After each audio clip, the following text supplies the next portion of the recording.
Have all heard the saying, an apple a day keeps the doctor away.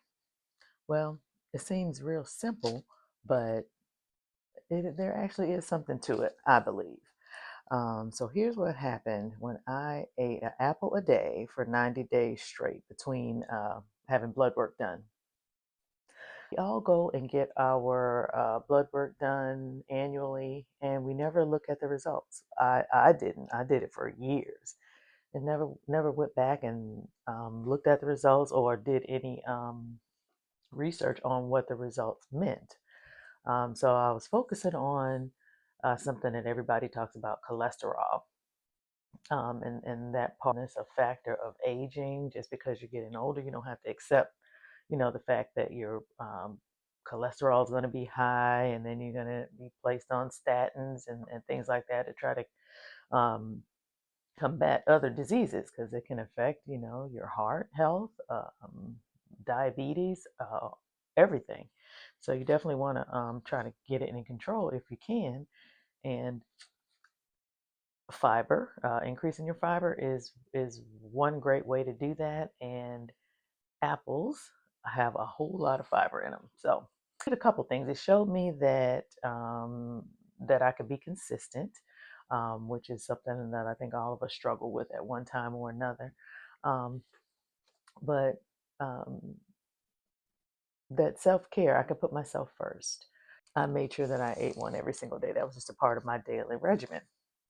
So, um, as far as my results, there's different categories. You have your total cholesterol, there's your LDL, there's your HDL, your triglycerides, and then your non HDL cholesterol.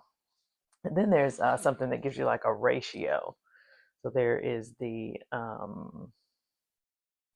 cholesterol to HDL ratio, and they all have to be within a certain range. So in December, this is how it looked. My cholesterol was 217 in December of 2024. So it was April of 2025. My cholesterol was 164, and that was after eating an apple a day for 3 months straight, 90 days. Now, your ideal cholesterol, the numbers they want that to be between 125 and 199. So I'd say that was a great improvement right there. Um, so cholesterol is just a substance that your body makes when it's trying to repair any damage inside of your blood vessels. So if um, you're creating too much damage in your blood vessels, then your body is going to create too much cholesterol, and that's going to cause a buildup. So that's a little simple way of explaining it, but it's a lot more details to it than that. But that's why cholesterol is in our body. So it is a good thing as long as there's just not too much of it. All right, so the LDL, that is a low density lipoprotein. That is the bad cholesterol. So the LDL carries cholesterol to your arteries where it can end up building up as plaque. So the high LDL can be associated with a high risk of heart disease. So let's see here. The optimal range for your LDL cholesterol is going to be less than 100 milligrams per deciliter. So you'll see 100 mg slash DL. So for me, my results for the LDL in December, my results were 139. LDL was 99. So less than 100 is ideal. So that put me right in the ideal category. All right. Next is the HDL. That's the high density lipoprotein. So that is your good cholesterol. For me to know the difference between which one is a bad one and which one is a good one, H stands for healthy. So HDL is the good cholesterol. right? And that one actually helps to remove some of the cholesterol from your bloodstream. So that's what its function is. Healthy range for that is 60 or higher. And it's because it's a protective cholesterol, so you want to keep it above 40. So that's another risk factor for heart disease. So higher HDL levels are the better ones. So here for me on my results, let's see here for my HDL, I was at a 62 in December, and it actually went down to a 51 in April. So as far as that, you want to keep it above 50. So that one actually went down for me, but there was a factor for me that I actually stopped drinking alcohol, and I was a wine drinker, a red wine drinker. So I know that the uh, the red wine is actually good for your HDL, but it doesn't. You don't have to get that from wine. You can get the same thing from a dark, grape juice or something like that. So you don't have to actually um, drink alcohol to have your HDL be good. All right. Let's see. The next thing that I looked at here was my triglycerides. So triglycerides is described as a fat stored in your blood that your body uses for energy. Normal range for triglycerides is less than 150. High levels can increase the risk of heart disease and may be linked to diabetes and obesity. So, my results triglycerides in December was 66. And then after the Apple experiment, my triglycerides were at 55. So, that was a really good, significant change there. But if you're less than 150, you're still good. But having it go down is actually a move in the right direction. Right? Let's see here. Next is the non-HDL cholesterol.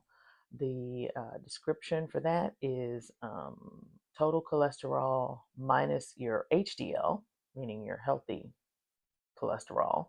It includes LDL and other harmful fats. Target for that should be less than 130. So my results in December was 155. And then after my Apple experiment, I was at 113. So that was a really big difference there. So with this one, you want to keep it at less than 130. So 113, really in a good green area for that one. So I really like that. Let's see here. And then there was a ratio that I was talking about. So the cholesterol HDL ratio is a calculation used to assess your risk for heart disease. It compares your total cholesterol to your good cholesterol, and it gives you like a ratio or a number. So where you want to be with that one is below a 3.5. That's where you want to keep that. That's excellent. 3.5 to 4.5 is average, and then above 5, you're at a higher risk for heart disease. So for my ratio, let's see, in December, I was at 3.5. And then in April, when I retested again, I was at 3.2. So it did go down. Less than 5 is where you want to be. Mine has actually moved into the excellent category. The below 3.5 is excellent. It was actually at a good area before that, um, but it actually ended up going a little bit lower. So I'm really excited for that. So I'm actually just going to keep it up. I also had been diagnosed as pre-diabetic. My A1C in December was 6.2, and my A1C in April was 5.9. So as I'm making this video, it is May. I'm still doing the apple a day um, challenge, and you definitely want to, you know, focus on your diet, focus on what you're eating.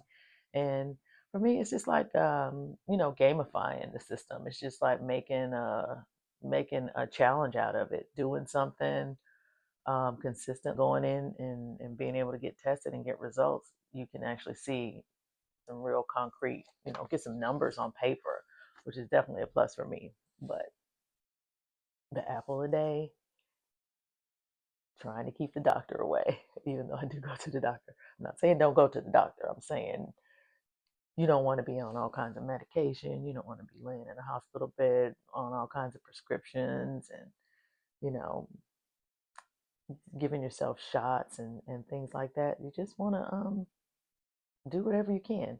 So this is my results for an apple a day for 90 days. It's not expensive to eat an apple a day. I mean, not yet, anyways. um, but just see what it can do for you, and I'd love to hear your comments and results below. Thank you for watching.